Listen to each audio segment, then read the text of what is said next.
رسول الله. أعوذ بالله من الشيطان الرجيم. بسم الله الرحمن الرحيم. فخلف من بعدهم خلف ورثوا الكتاب يأخذون عرض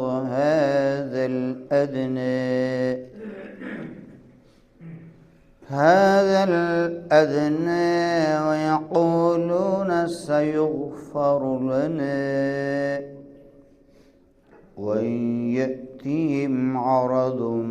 مثله يأخذوه ألم يؤخذ عليهم ميثاق الكتاب ألا يقولوا على الله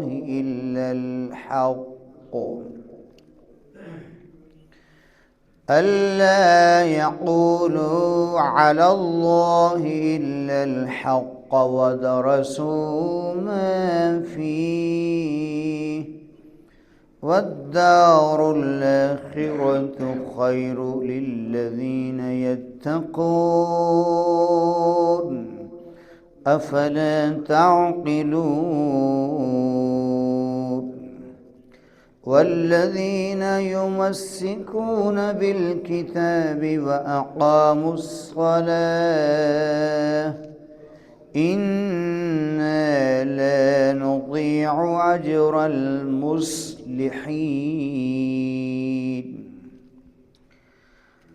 وإذ نتقنا الجبل فوقهم كأنه ظلة وظنوا أنه واقع بهم خذوا ما آتيناكم بقوة واذكروا ما فيه لعلكم تتقون.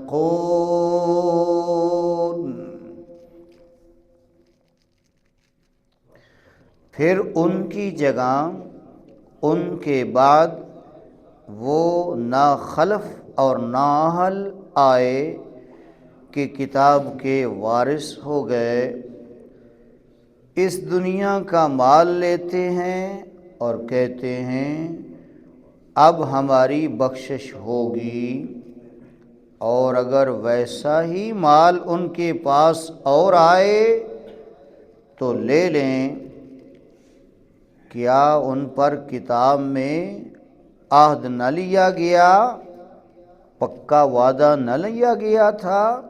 کہ اللہ کی طرف نسبت نہ کریں مگر حق کی، اور انہوں نے اسے پڑھا، اور بے شک پچھلا گھر بہتر ہے پرہیزگاروں کے لیے۔ تو کیا تمہیں عقل نہیں؟ اور وہ جو کتاب کو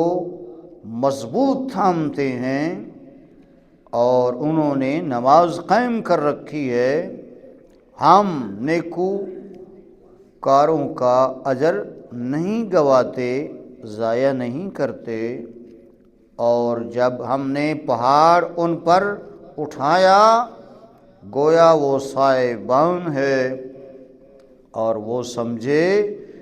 کہ وہ ان پر گر پڑے گا، لو پکڑ لو جو ہم نے تمہیں دیا طاقت اور قوت کے ساتھ، اور یاد کرو جو اس میں ہے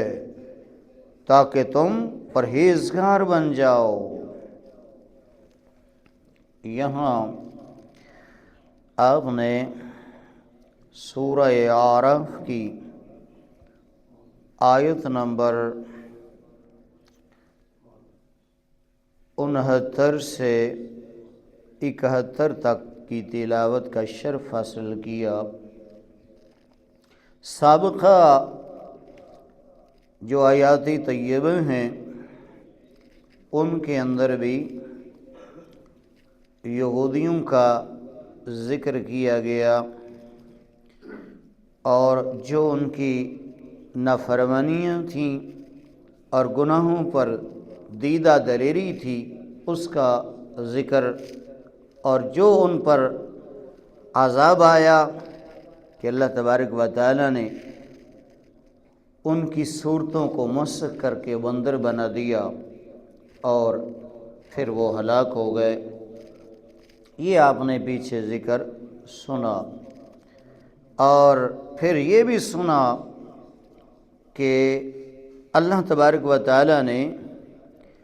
ان کے لیے ذلت و رسوائی جو ہے وہ مقدر کر دی، اور یہ تا قیامت ذلت اور رسوائی ان کے مقدر میں ہے، اور ان پر ایسے لوگ اللہ فرماتا ہے کہ ہم مسلط کرتے رہیں گے جو ان کو بری مار دیتے رہیں گے، اور ان کی ذلت اور رسوائی جو ہے وہ مسلسل جاری و ساری رہے گی۔ اور آج یہ بیان کیا کہ پہلے لوگ جو تھے وہ چلے گئے۔ یاد رکھیں کہ اچھے لوگ بھی آتے رہے، برے لوگ بھی آتے رہے، لیکن اللہ فرما رہا ہے پھر ان کی جگہ ان کے بعد وہ ناخلف آ گئے، یعنی پہلے کچھ اچھے لوگ تھے، پھر ان کے جانشین وہ بن گئے جو ناخلف اور نااہل تھے، وہ کتاب کے وارث بن گئے۔ علماء یہود وہ کئی ایسے تھے جو بڑے ہی اچھے تھے، اہل کتاب یہودیوں اور عیسائیوں میں سے بھی بہت اچھے لوگ بھی سلیم الطبع بھی گزرے ہیں، جو کتاب آسمانی کتابیں جو سابقہ اتریں ان کو مضبوطی سے وہ پکڑتے تھے اور اس پر عمل کرتے تھے، اور منوان آگے عوام تک اللہ کا میسج پہنچاتے تھے، لیکن ان کے بعد نااہل آ گئے، وارث بن گئے، اس دنیا کا مال لیتے اور کہتے ہماری بخشش ہوگی، یعنی دنیا دار بن گئے اور دنیا کی تمام لالچ، اس کے باوجود یہ کہتے کہ اب ہماری بخشش ہو جائے گی۔ بھائی بات سیدھی ہے، وہ کسی بھی زمانے کے لوگ ہوں، سابقہ امم کے تھے یا حضور صلی اللہ علیہ وسلم کی امت کے لوگ ہیں، اگر وہ اللہ کے دین کو پس پشت ڈال کر دنیا کے پیچھے لگ جائیں گے تو پھر بخشش جو ہے وہ یقینی نہیں ہے۔ بخشش تب یقینی ہے کہ دنیا کو پیچھے رکھے، دین کو آگے رکھے، اور دنیا کو دین کے تابع کر کے چلائیں، جس طرح دین کہتا ہے اسی طرح دنیا گزاریں، پھر بخشش ہے۔ اور اگر دین کو پیچھے کر دیں اور دنیا ہی دنیا اور نفس پرستی، پھر بہت بھیانک انجام ہے۔ اور اللہ فرما رہا ہے اگر انہیں اور مال مل جاتا جیسا کہ پہلے میں نے ان کو عطا کیا اور آ جاتا تو اس کو لے لیتے، بڑے خوش ہوتے۔ تو اللہ فرما رہا ہے کیا جو کتاب آئی ان کی طرف تورات آئی، اور پھر اسی طرح انجیل اور سابقہ آسمانی کتابیں، کیا ان کتابوں میں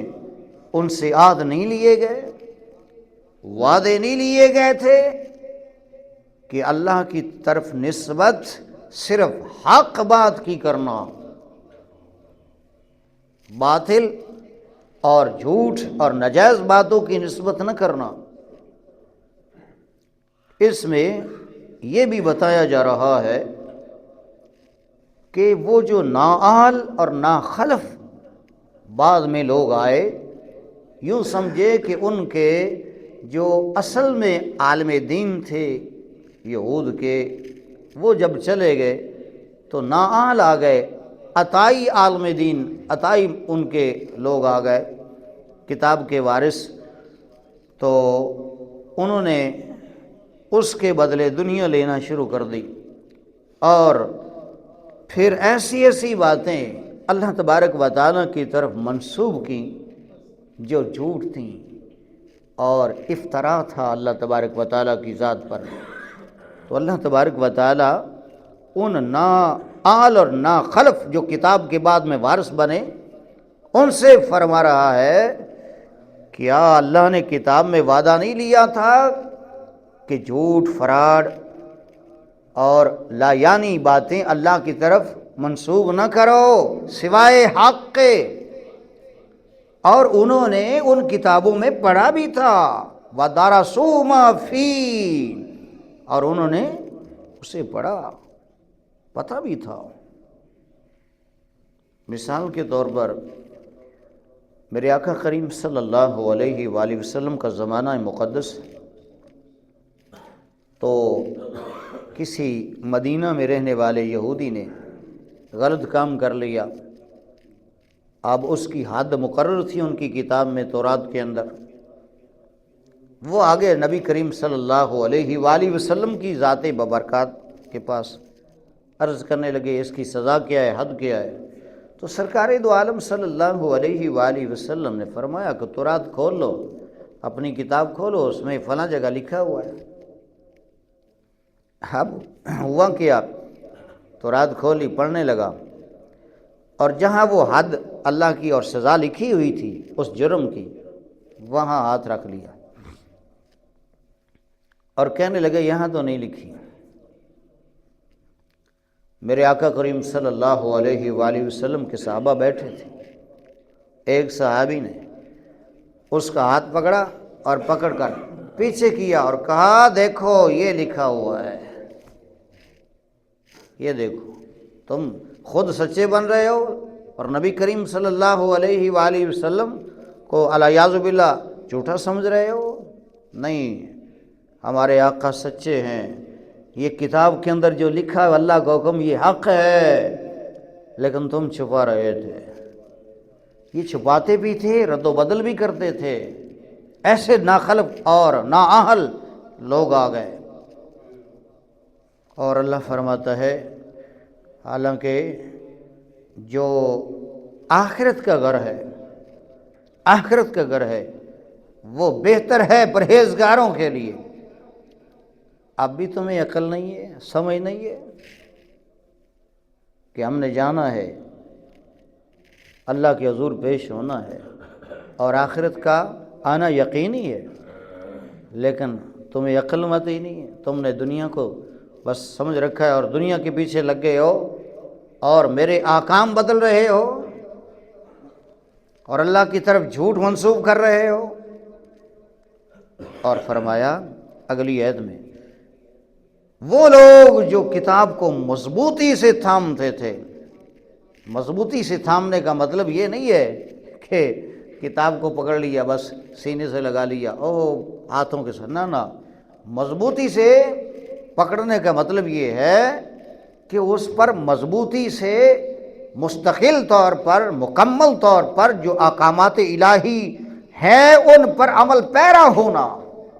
اور ان پر ثابت قدم رہنا، یہ ہے کتاب کو مضبوطی سے تھامنے کا مطلب۔ ہمیں بھی حکم ہے کہ تم قرآن کو مضبوطی سے تھام لو، اور پہلی قوموں کو بھی حکم تھا کہ اپنی اپنی کتابیں جو میں نے دی ہیں ان کو مضبوطی سے تھام لو۔ تو مضبوطی سے تھامنے کا مطلب کیا ہے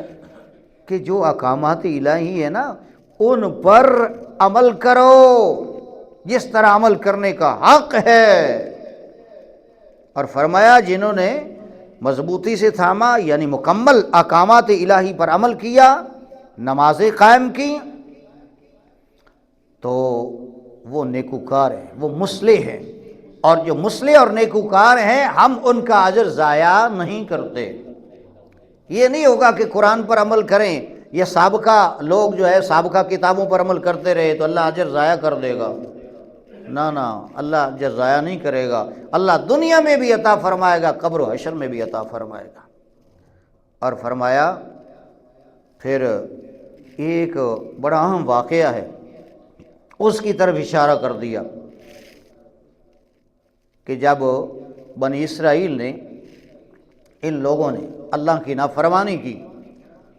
تو پہاڑ جو ہے وہ اٹھایا گیا، فرشتوں نے اٹھایا اور اٹھا کر دے مارنے لگے، ان پر پھینکنے لگے تو وہ سجدے میں گر گئے۔ اور فرمایا وہ پہاڑ اس قدر ان کے اوپر تھا جیسے ایک سائبان ہوتا ہے، اور وہ وَظَنُّوا أَنَّهُ وَاقِعٌ بِهِمْ، اور وہ سمجھنے لگے کہ ابھی ہم پر گرنے والا ہے، سجدے میں گر گئے۔ اور ایسے نا سجدے میں سر بھی تھا اور تھوڑا سا ایسے آنکھ کر کے دیکھ بھی رہے تھے، ڈر بھی رہے تھے کہ کہیں گر نہ جائے، ابھی گرنے والا ہے۔ تو اسی وقت حکم آیا خُذُوا مَا آتَيْنَاكُمْ بِقُوَّةٍ، اب تو اس کتاب کو مضبوطی سے پکڑ لو، عمل کرو تورات پر، اور جو کچھ اس میں ہے اس کو یاد کرو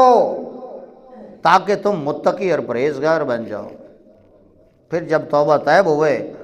اور پھر کتاب اللہ کی طرف، تورات کی طرف رجوع کیا، معافی مانگی، اللہ نے پہاڑ کو ہٹا دیا، وہ عذاب کو ٹال دیا۔ اب نتیجہ کیا نکلا ان آیات طیبہ کے درس کا، کہ اگر ہم، یہ ہمارے لیے سبق ہے، اگر ہم قرآن مجید فرقان حمید کو مضبوطی سے تھامے رکھیں گے، اس پر عمل پیرا رہیں گے، اور جو اس میں احکامات الہی ہیں ان کو بجا لائیں گے من و عن، تو یقیناً ہم سے عذاب ٹل جائیں گے، ہمارے لیے اللہ آسانیاں پیدا فرما دے گا۔ اور اگر ہم اس کو الماریوں کی زینت بنا کے رکھ دیں گے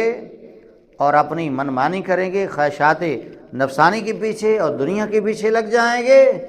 تو پھر میرے بھائی جو حالات آپ دیکھ رہے ہیں اس سے بھی ممکن ہے کہ مزید خطرناک ہو جائیں۔ اللہ تعالی ہمیں اس کتاب پر عمل کرنے کی توفیق عطا فرمائے۔ یہ سابقہ قوموں کی ہسٹری اور ان کی نافرمانیاں اور کارستانیاں اور گناہوں پر دیدہ دلیریاں اور ان پر جو عذاب آئے،